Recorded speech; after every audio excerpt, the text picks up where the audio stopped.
আমার রান্নাঘরে আপনাদের স্বাগত। আজ আমি বানাবো গুড় পিঠে বা পোয়া পিঠে। পোয়া পিঠে বানানোর জন্য আমি 1.5 কাপ ভাতের চাল আগে থেকে ভিজিয়ে রেখেছিলাম, মিহি করে বেটে নিয়েছি।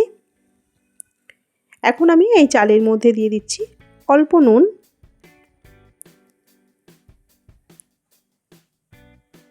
দিয়ে দিচ্ছি 3 চামচ মতো ময়দা। ময়দা আর নুনটা খুব ভালোভাবে হাতা দিয়ে আমি মিশিয়ে নিচ্ছি। আমার এই রেসিপি যদি আপনাদের ভালো লেগে থাকে অবশ্যই লাইক করুন আর আমার চ্যানেলটিকে সাবস্ক্রাইব করুন। ভালোভাবে মিশিয়ে নেওয়া হয়ে গেছে। এখন আমি দিয়ে দিচ্ছি খেজুর গুড়। আমি খেজুর গুড়ের পাটালিটা গলিয়ে নিয়েছি, পরিমাণ মতো গুড় দিয়ে দিচ্ছি। আমি এখানে 2 হাতা মতো গুড় দিলাম। আপনারা যেমন মিষ্টি পছন্দ করবেন সেইভাবে মিষ্টিটা দেবেন। আপনারা চাইলে গুড়ের পরিবর্তে চিনি দিয়েও পোয়া পিঠে বানাতে পারেন।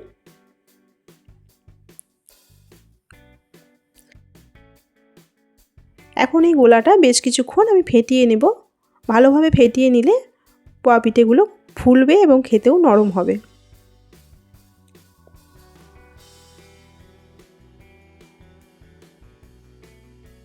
ভালোভাবে ফেটিয়ে নিয়েছি। এখন আমি দিয়ে দিচ্ছি 1.5 চামচ মতো গোটা মৌরি। আরও কিছুক্ষণ মিশিয়ে নিচ্ছি।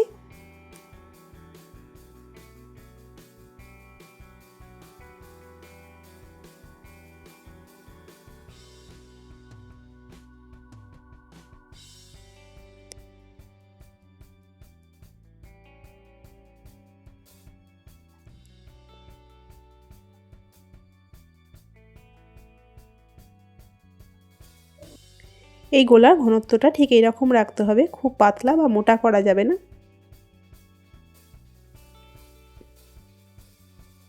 আমি আগে থেকে গ্যাস জেলে তেল গরম হতে দিয়েছিলাম। তেলটা খুব ভালোভাবে গরম হয়ে গেছে। এখন আমি 1 হাতা গোলা তেলের মধ্যে দিয়ে দিচ্ছি।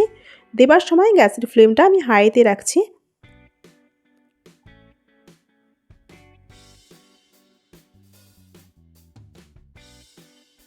খুন্তি দিয়ে আমি এইভাবে উপরে একটু গরম তেল দিচ্ছি।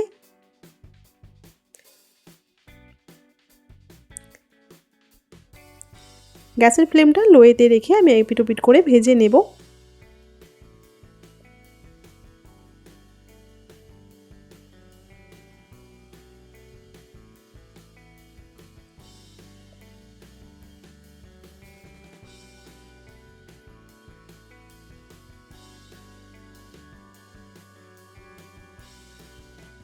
দেখুন পিঠেটা কত সুন্দর ফুলেছে।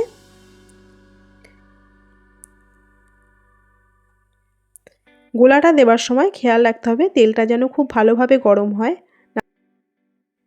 না হলে পিঠেগুলো ভালো মতো ফুলবে না।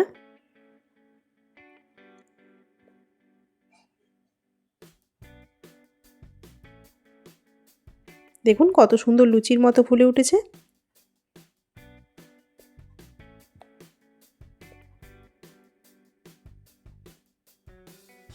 একইভাবে বাকি পিঠেগুলো ভেজে নিচ্ছি। এইভাবে খুব সহজে পোয়া পিঠে বানিয়ে দেখুন, খেতে খুব ভালো লাগবে।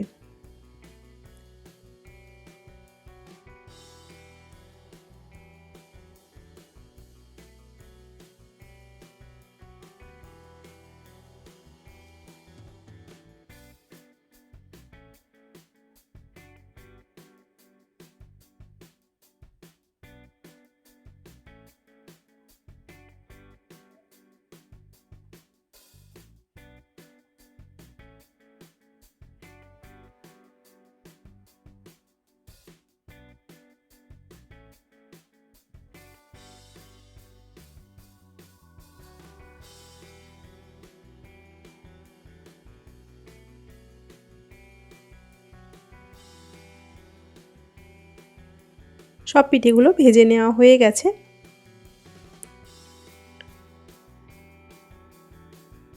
দেখুন পিঠেগুলো কত সুন্দর ফুলেছে। একটা পিঠে আমি ভেঙে দেখাচ্ছি। দেখুন ভেতরটা কত সুন্দর ফাঁপা হয়েছে।